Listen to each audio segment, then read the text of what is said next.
Hey everyone! Today I'm diving into a pretty provocative question. Is Singapore the world's only successful dictatorship? Alright, let's start with a quick history lesson. Singapore gained independence from Malaysia in 1965, and since then it's been led by the People's Action Party, or PAP. Many argue that Singapore's political system is more authoritarian than democratic. But here's the kicker: it works. Now, I know what you're thinking. How can an authoritarian regime be successful? Well, let's break it down. First off, Singapore has one of the highest GDPs per capita in the world.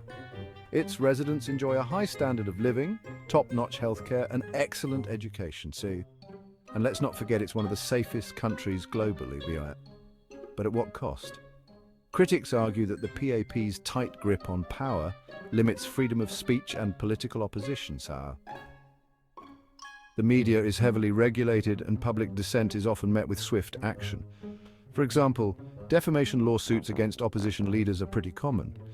Yet, despite these restrictions, many Singaporeans seem to accept, if not outright support, their government's approach.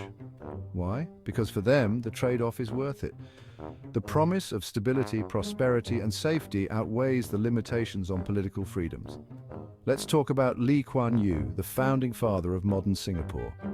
His governance style was often described as a benevolent dictatorship.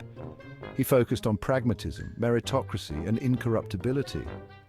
Lee's policies transformed Singapore from a struggling port city into a global financial hub. But is it sustainable? That's the million-dollar question. Singapore's model relies heavily on a competent and uncorrupt government.